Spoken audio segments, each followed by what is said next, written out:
Muy buenas tardes, bienvenidos a Una Mirada al Día. Soy Luciano Reboredo y como todos los días nos encontramos en este programa con Ángel Delgado para analizar y comentar los últimos acontecimientos en la escena política nacional. Ángel, ¿cómo estás? Buenos días, buenas tardes. Muy buenas tardes a todos los amigos que nos están siguiendo por su programa, Una Mirada al Día, y manifestar pues que la situación en lo fundamental mantiene sus rasgos conflictivos y quizás nos quedamos el día de ayer pendiente de hacer un análisis un poquito más profundo del habeas corpus presentado por la defensa de Castillo contra la detención de la sobrina, bueno, de la hija, cuñada, esa doble condición y el allanamiento a Palacio de Gobierno, ¿no? ¿Te acuerdas tú que eso fue uno de los temas que se había producido el día de ayer? Claro, así es, ¿no? Y que el programa nos quedó corto, porque tú hiciste una serie de explicaciones de orden jurídico, y sí sería bueno retomar ese tema, Ángel, me parece, para profundizar un poco más en algunos detalles. Sí, brevemente decir que me parece positiva que en primera instancia el Poder Judicial haya rechazado el habeas corpus. El habeas corpus es para defender los derechos constitucionales vinculados a la libertad cuando se produce algún tipo de agresión, de violación, de acto lesivo contra los mismos. Pero la verdad es que no se puede considerar un acto lesivo en serio si es que éste nace de una acción que está establecida previamente en la legalidad y configura además las funciones de órganos constitucionales, como son el Ministerio Público y el Poder Judicial. En ningún momento ni la policía ni los fiscales han actuado de modo arbitrario. Lo han hecho conforme a ley, de acuerdo a las pautas de un procedimiento que está establecido en la norma y además tiene un refrendo judicial. Hay una resolución del Poder Judicial encargado de justamente cautelar el proceso de investigación en todas sus fases a fin de poner a salvo los derechos de las personas. Mira tú, la idea es que en la investigación que hace la policía, la fiscalía, no conlleve ningún tipo de violación a los derechos fundamentales de las personas. Y por lo tanto, cualquier actuación, más allá de la mera investigación e interrogatorio, que requiera algún tipo de contradicción con algún derecho, el derecho de propiedad, el derecho a la libertad, por cierto, el derecho a la inviolabilidad del domicilio, necesita de una orden del Poder Judicial para levantar temporalmente este derecho y permitir la actuación de la policía y de la fiscalía. En consecuencia, quiero decir que las actuaciones realizadas para allanar Palacio de Gobierno, incautar algunos bienes y detener a varios personajes vinculados a actos de corrupción, encajan perfectamente en el marco de la ley y no se pueden considerar actos violatorios de la libertad. Y me parece bien que el Poder Judicial, a diferencia de otras resoluciones, haya en este caso rechazado en primera instancia. Por supuesto, ellos pueden apelar, pero yo tengo la convicción de que no puede prosperar ningún tipo de recurso judicial contra funcionamientos regulares de los órganos del Estado que actúan en el marco de sus competencias legales y constitucionales. Y esto me lleva a mí a decir de que esto que ahora encomio y saludo, censuro igualmente cuando algunos jueces provisionales, suplentes, que no son titulares, que no pertenecen a la carrera judicial, se han prestado de modo desvergonzado para impedir, por ejemplo, que el Congreso pueda cumplir sus funciones, tanto de elegir en otro tiempo a miembros del Tribunal Constitucional, ahora al defensor del pueblo, o peor aún, que a través de una resolución de la justicia ordinaria se pretenda frenar el proceso legislativo y dejar sin efecto una ley que ha sido aprobada con todos los procedimientos del caso. Ley que no les puede gustar a muchos, entiendo, pero para eso existe una instancia especializada que se llama Tribunal Constitucional, que es una creación más o menos reciente, data de la Constitución del año peruana de 1979, de modo tal que el control de las leyes es una función no del Poder judicial ordinario, sino de este organismo especializado que está fuera del Poder Judicial y que su función principal justamente es la de cotejar si las normas legales están en contradicción o no con las normas de la Constitución, además de la defensa, en última instancia, de los derechos fundamentales, ¿no? Entonces, a mí me queda la cosa clara, el suelo está parejo en este extremo, pero que sirva la oportunidad para que los amigos que nos están escuchando comprendan que el Poder Judicial no puede interferir en el funcionamiento de ninguno de los órganos que actúan en el marco de sus competencias establecidas por las leyes y la Constitución. Ahora, Ángel, esta figura del habeas corpus en los últimos tiempos, en los últimos años, se ha hecho más frecuente y como que ha adquirido un uso distinto al tradicional, ¿no? Porque hasta donde yo entendía y alguna vez aprendí, el habeas corpus básicamente se usaba en casos de detenciones arbitrarias, por ejemplo, ¿no? Pero últimamente se usa con más frecuencia y ha funcionado en otro tipo de finalidades, ¿no? ¿O estoy equivocado? No, tienes razón. El habeas corpus originalmente nació en Inglaterra, viene una palabra en latín que tráeme el cuerpo, y se usó en dicho país, inclusive quedó consagrado como una institución en la Carta Magna, esta rebelión de los varones en Claro. Inglaterra contra el rey Juan sin Tierra, creo que a comienzo del siglo XIII, 1212, 1213, creo. Bueno, entonces, por el habeas corpus, cuando se producía una detención que no se conocían ni las causas ni nada, el ciudadano o la gente, los familiares, podían interponer una acción, una demanda y exigir que se exhiba el cuerpo, ¿no? O sea, porque nadie podía ser detenido si es que no había un mandamiento expreso, si había una razón. O sea, lo que se quería impedir eran las desapariciones en ese entonces y las órdenes de detención contra la libertad de las personas en aquel tiempo que se hacían sin ningún tipo de fundamento. Claro. Entonces, ese es el origen del habeas corpus.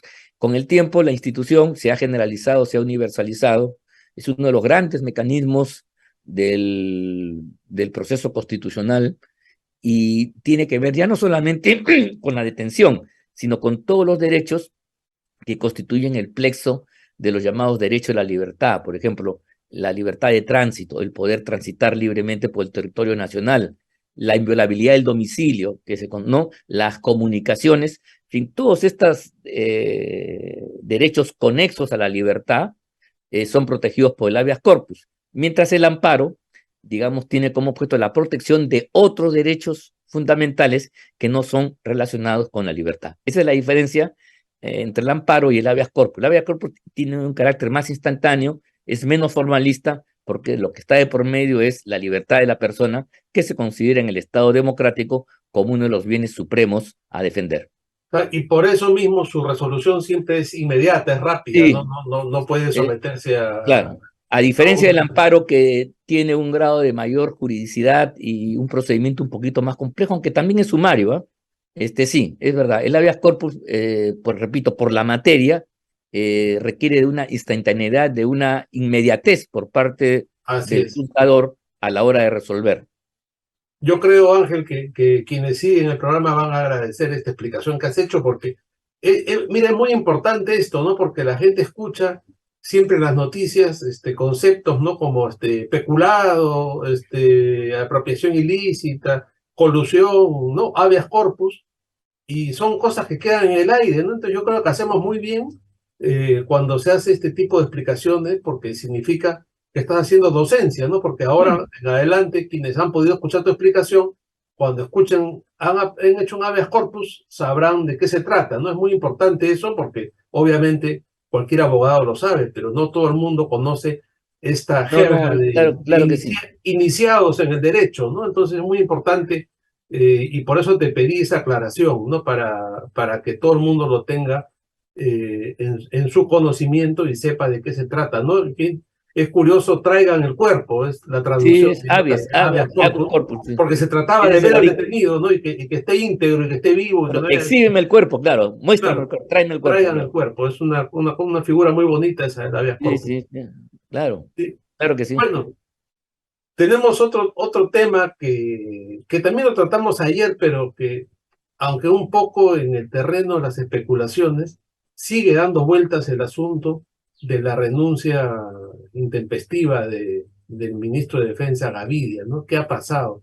Ahora circulan otras versiones.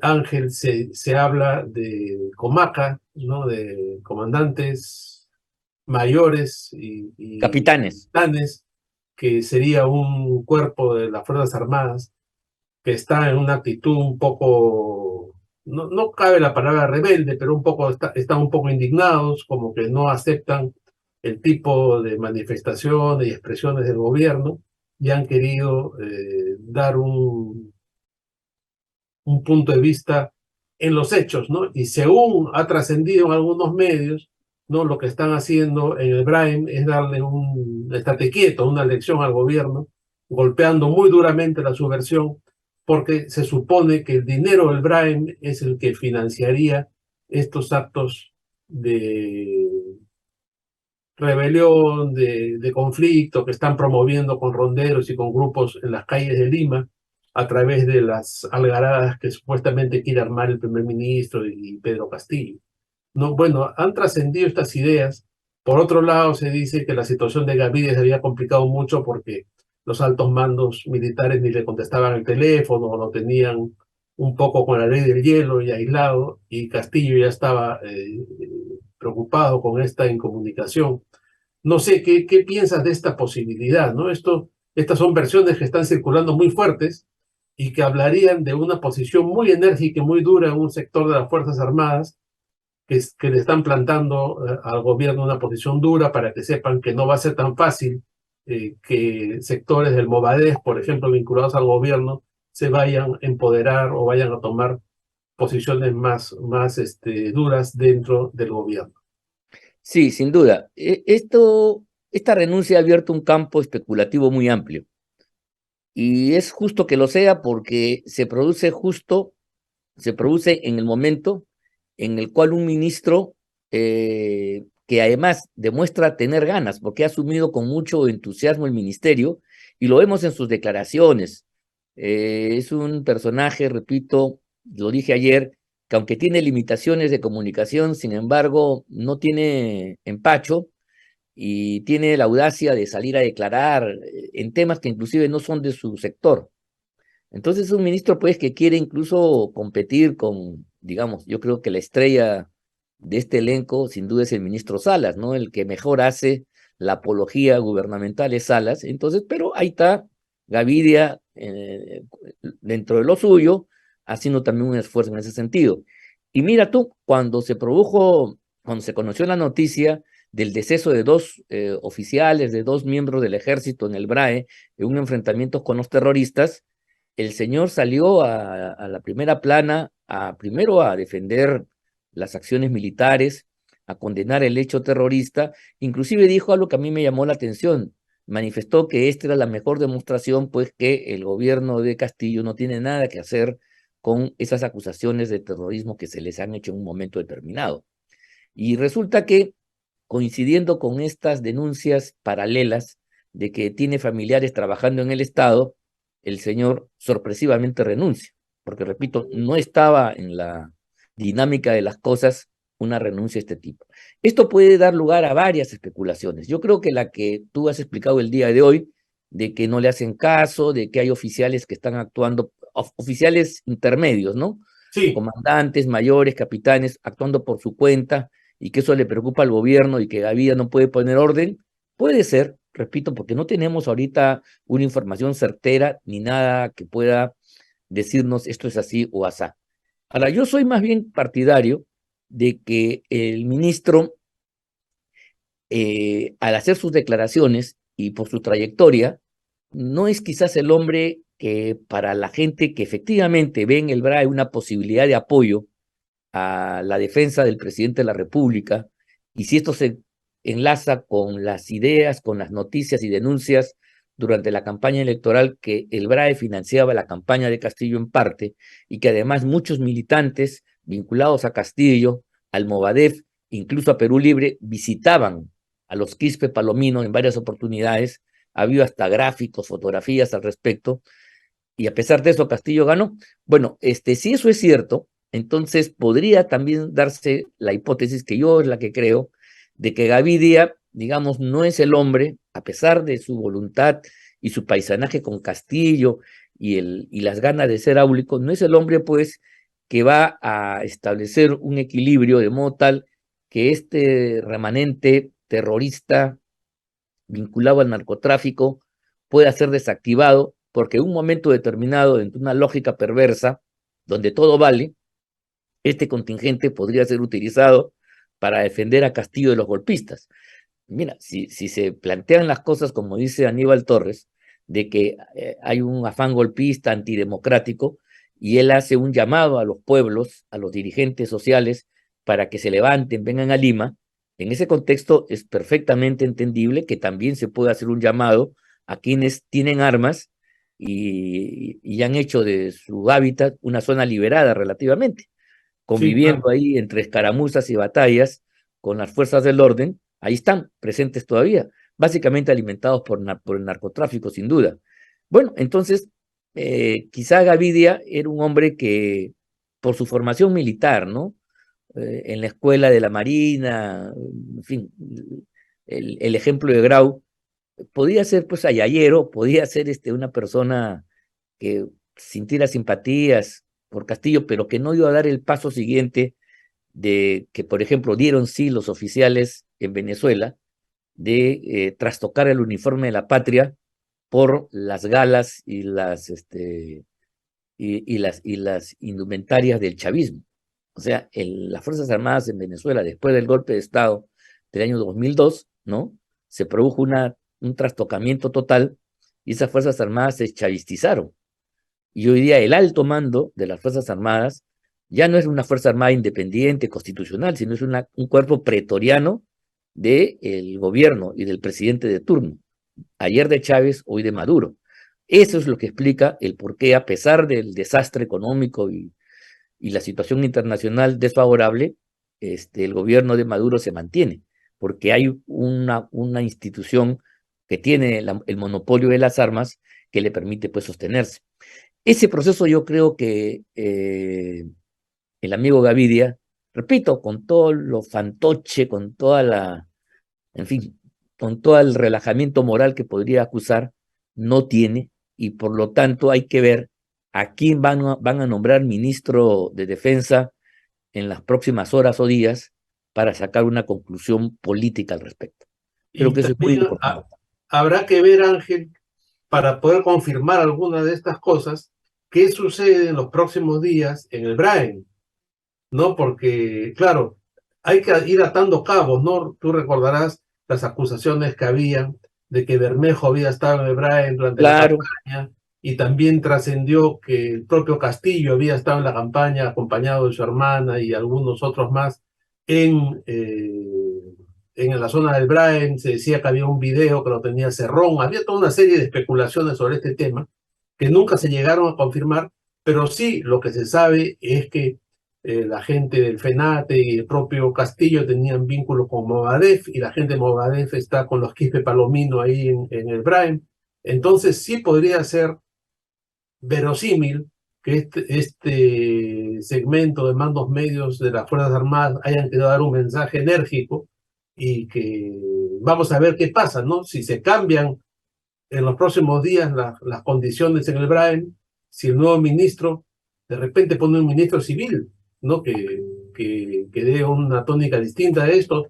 Todo es posible en la dimensión desconocida, como decía esa antigua serie que veíamos en la televisión, porque hemos entrado realmente a una dimensión muy extraña en la política peruana donde todo es posible, ¿no? Ya no hay sí. una lógica, ya no hay una visión de estadistas, sino muchas veces están tapándose huecos con medidas inesperadas o absurdas. Entonces no sabemos qué puede pasar, pero sí no deja de ser interesante estas posibilidades sobre las que estamos especulando, claro está. Mira tú, en una época de crisis, los dos ministerios más importantes son Interior y Defensa, porque esa vinculación con las fuerzas del orden, policiales y militares, es decisiva para la estabilidad de un régimen. Claro. Eso es que el ministro se convierte en el líder político de las Fuerzas Armadas, sin duda alguna. Y de acuerdo a la Constitución, los altos mandos del Ejército, de la Marina y la Aviación le deben obediencia al ministro de Defensa. Es un cargo muy, pero muy importante. Lealtad política, ¿no? Y Sí, claro. tal como manda la Constitución. Entonces, tener un ministro que garantice, digamos, la posición de las Fuerzas Armadas en respaldo al régimen es muy importante. Claro, esto tiene que hacerse conforme a la Constitución, o sea, yo no tengo ninguna duda que la función constitucional de las Fuerzas Armadas es defender la legalidad y el orden democrático, entre ellos defender, pues, al gobierno de turno, expresión de la voluntad popular. Claro, en cuanto éste se conduzca dentro de los cauces establecidos por la misma legalidad y la Constitución. Porque mira tú, yo te quiero contar una anécdota. He hablado yo con los actores del caso, pero en la época de la crisis que se provocó luego de la vacancia de Vizcarra y el ascenso de Merino a la presidencia de la República, se tuvo un ministro del Interior que más estuvo vinculado al régimen anterior y que parece que en ningún momento, dicen algunos, estableció un vínculo real con las Fuerzas Armadas. Creo que en algún momento también Merino le pidió que llamara a los comandantes generales a una reunión en Palacio, ¿no? Vista la situación, y la verdad esto nunca se produjo. O sea, mira tú la importancia del ministro. Un Claro. ministro negligente que se puso de costado, que no quiso activar estos mecanismos constitucionales que tenía para convocar a, a personas que estaban subordinadas constitucionalmente, digamos, desprotegió totalmente al gobierno de Merino. Yo no digo que Y ves se cómo usara la acabó. Fuerza Armada para enfrentar, ir a un conflicto, pero por lo menos hubiera sido importante tener algunos partes de inteligencia y la visión de sectores de las Fuerzas Armadas para poder, digamos, reforzar el control del orden social en ese momento altamente alterado. Entonces, claro, desde ese punto de vista, si el gobierno de Castillo se percibe en una posición crítica, en un momento crucial, la preocupación, quién ocupa el Ministerio del Interior y también el Ministerio de Defensa, resulta pues fundamental. Creo que por ahí está la explicación de por qué el señor Gavidia ya no es ministro de ese ramo.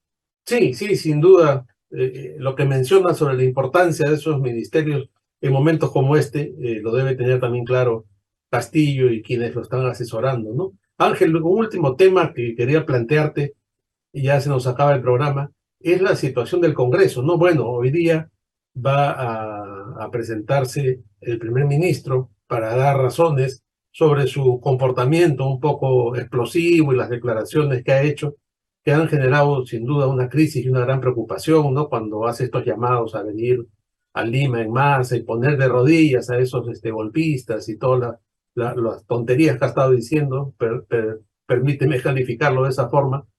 Pero aparte de eso, yo veo con cierta preocupación, que yo me imagino que tú compartirás, Ángel, que el Congreso está yendo un poco lento en estos días, ¿no? Por ejemplo, el tema de la subcomisión de acusaciones constitucionales que comentamos el otro día, con relación al informe que tiene que ver con la acusación constitucional por el asunto del mar de Bolivia a Pedro Castillo, ha quedado un poco en suspenso, ¿no? Ustedes hicieron todo este trabajo y no se instala la nueva subcomisión, pero tampoco se da curso a este tema, y hay varias cosas así en suspenso, ¿no? ¿Cómo ves este asunto? Yo veo al Congreso un poco pasmado. No, yo estoy preocupado y lo dije con claridad en varias entrevistas, diciendo que yo tengo confianza realmente más allá de que en Rocío Torres, independientemente que haya un reportaje que la acuse de ser niña, mire, yo por lo que he visto en el curso de la comisión,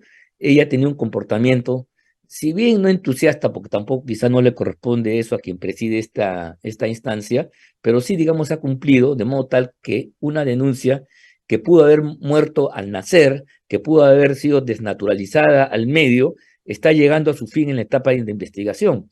Entonces, ahora que se produce una coyuntura de nueva mesa directiva, nueva comisión permanente, y la posibilidad de una nueva subcomisión de acusaciones constitucionales, sería terrible, lo quiero subrayar, sería terrible que en estos cambios, donde, repito, las fuerzas democráticas tienen una importante mayoría, una clara mayoría, se llegue a un tipo de composición que finalmente perjudique, por ejemplo, el curso de esta denuncia.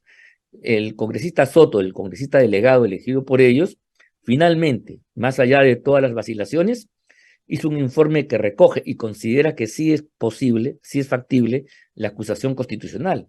Para que esto camine necesita ser votada primero en el seno de la subcomisión. Ahora viene la subcomisión que todavía, que viene de la etapa anterior, o una nueva que va a ser nombrada por la comisión permanente. Esa decisión, mira, es crucial. No quiero especular al respecto porque quiero seguir creyendo que las fuerzas democráticas en mayoría, en la permanente y en la subcomisión, van a pensar en el interés nacional y no van a cometer el error de hacer un enjuague, una composición que resulte contraria a este objetivo que todo el pueblo peruano quiere. Me parece que eso es muy importante tenerlo en cuenta, ¿no? Sí, sí, hay que estar atentos. Bueno, si se conforma una nueva subcomisión, ¿qué pasaría? Tendrían que volver posiblemente a Mira, escoger yo ustedes. creo que sería un error. Mira, ha pasado 2 semanas desde que el congresista Soto hizo su informe. O sea, tiempo suficiente para que en ese lapso se haya dado la Claro, reunión correspondiente, porque esa comisión se reúne semanalmente, a veces 2 veces por sí, semana. Y entonces ahí se hubiera votado. Pato Gallareta, ¿no? Entonces, así si es. hubiera sido así, ya acababa la función de la subcomisión en su tarea de investigación y el tema iba evidentemente a la nueva permanente, pero iba a la nueva permanente con un informe y una posición que se había trabajado en el periodo anterior. Y sobre esa base, la permanente decidía, pues, ya si acusa o no acusa constitucionalmente a Castillo. Pero nos hemos quedado al medio. Estamos, mira tú, en la puerta del horno. Y sería Increíble. inaceptable, como dice el refrán, que se queme el pan, ¿no? Sí, pues bueno, Claro, eso no puede pasar, ¿no? Igual, estaremos sobre el tema atentos. Torres, si me permites, el día de hoy creo que ha sido invitado y va a concurrir en la tarde. Yo creo que ahí el Congreso tiene que tener claro de que Torres no va a ir en plan sumiso, contrito y arrepentido de decir, les pido perdón, no dije lo que dije. No, Y yo tengo entendido, ellos van a ir desafiantes porque quieren provocar un enfrentamiento y quieren que el Congreso provoque a través de la censura o a través del voto de no confianza que ellos pedirían por alguna política X, ¿no? Quieren que se produzca la primera crisis total de gabinete, que es la condición que establece la Constitución, el primer paso para cerrar el Congreso. Recuerdo a los amigos que el artículo constitucional correspondiente dice que para que el presidente pueda cerrar necesita 2 crisis totales de gabinete. Si lo de Torres, que es hasta donde yo tengo conocimiento, es verdad, y están en esa tesitura, en esa actitud, entonces él va a ir a provocar. Y si el Congreso, digamos, pues tampoco tú puedes estar en un chantaje. Si el Congreso toma la decisión que podría ser correcta de censurar a Torres y cae todo el gabinete, hay que decir también con todas sus letras que el Congreso quede expuesto a que en una repetición de lo mismo en los próximos días, semanas o meses, el presidente de la República, constitucionalmente hablando, tenga la potestad de cerrar el Congreso.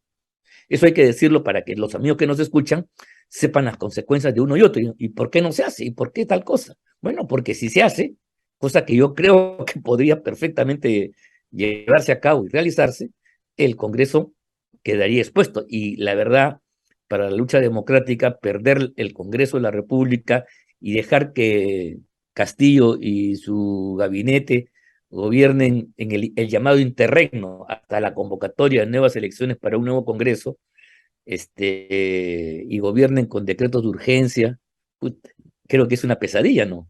uy, sería Bueno, te das francamente, cuenta ese escenario. Imagínate a Castillo y a toda la gente que lo rodea, ¿no? Gobernando con total libertad, con una comisión permanente reducida que evidentemente carecería de peso. Claro, porque de acuerdo a la constitución, la permanente, es decir, los 30 congresistas que la conforman, donde también hay mayoría democrática, queda supérstite, pero ya lo vimos en el caso de Olachea. Olachea no pudo hacer una oposición desde la permanente frente a Lagarto Vizcarra, ¿no? No, ¿De claro, acuerdo? no, ni se le reconoce como Congreso, ni tiene la Sí, autoridad sí, no, que tiene el Congreso, ni nada así. pero la verdad es que ya está disminuido, pues como ya te hubieran metido un tackle y ya el jugador está con la pierna rota y no puede jugar fútbol, pues. Eso es lo que Así pasa, es, ¿no? así es. Bueno, vamos a ver qué pasa y esperemos que no se llegue a esa situación de ninguna Vamos a ver. manera. Ángel, nuestro tiempo ha concluido. Será hasta el día de mañana.